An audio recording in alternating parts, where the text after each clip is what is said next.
Mr. President, so would you consider to put more sanctions on Russia? Because this discussion is going on now for weeks and months, and you tweeted about it once, but then nothing happens. So yeah, when I see the moment when we're not going to make a deal, when this thing won't stop, if that moment, yeah, it's in my brain, the deadline. When I see the moment where it's not going to stop, and I'm sure you're going to do the same thing, will be very, very, very tough. And it could be on both countries, to be honest. You know, it takes two to tango. But we're going to be very tough. Whether it's Russia or anybody else, we're going to be very tough. That's a bloodbath that's going on over there.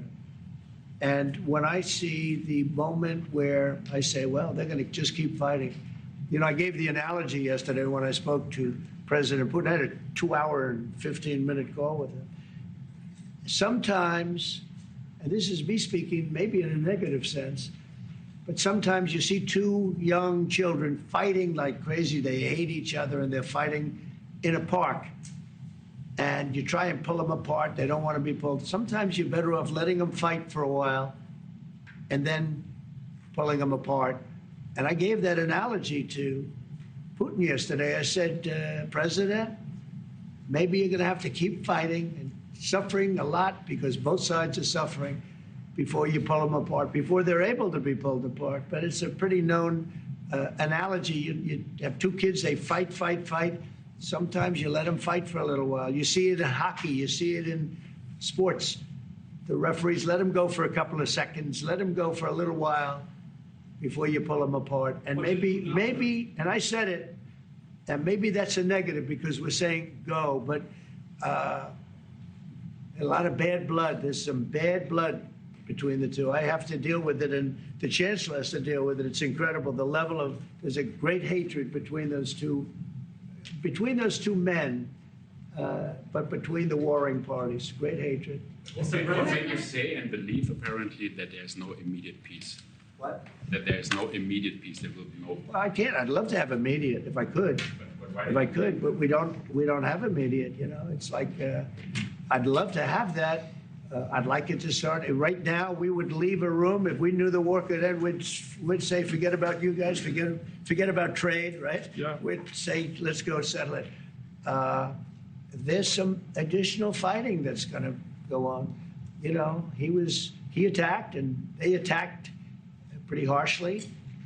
They went deep into Russia, and he actually told me. I mean, I made it very clear. He said we have no choice but to attack based on that. And it's probably not going to be pretty. I don't like it. I said, don't do it. You shouldn't do it. You should stop it. But again, there's a lot of hatred. And, you know, I'm very proud of the fact that with India and Pakistan, I was able to stop that.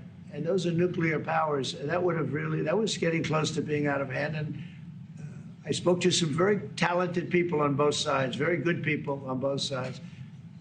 And I said, you know, we're dealing with you on trade, Pakistan and India right now.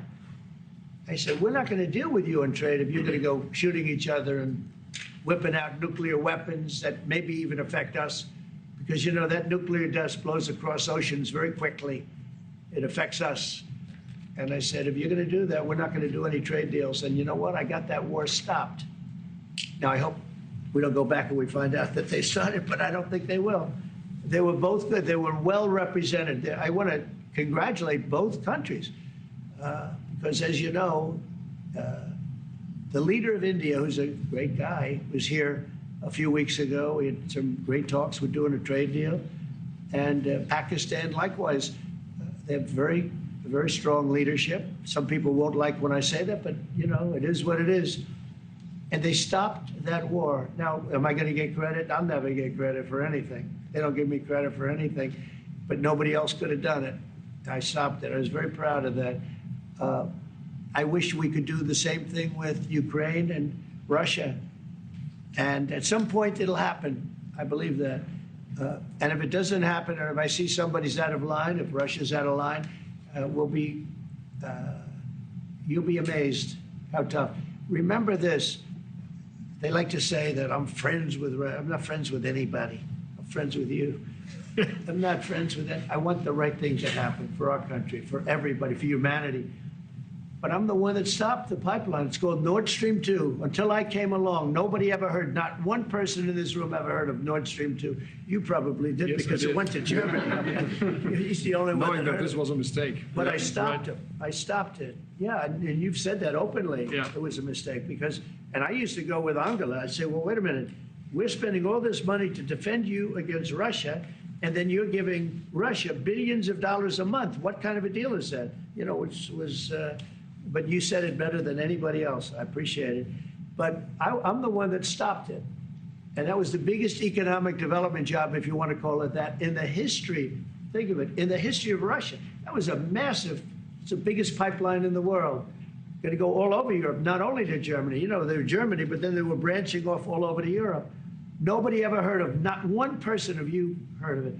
And I stopped it. It was dead. And then they say, I'm friends with Putin. I got along with him. He respected me, I respected him. It would have never happened. But I stopped Nord Stream 2. When Biden came in, almost the first week, he approved it. He let it be built. And then they say that I wasn't tough on Russia. Putin said to me, you know, you're not tough on Russia. You stopped the biggest, most important job we've ever done. You stopped it. And Biden came in and he let it be built. And I'll tell you what, I'll never forget the day I had it totally stopped. They weren't building. They gave up on it. They weren't able to.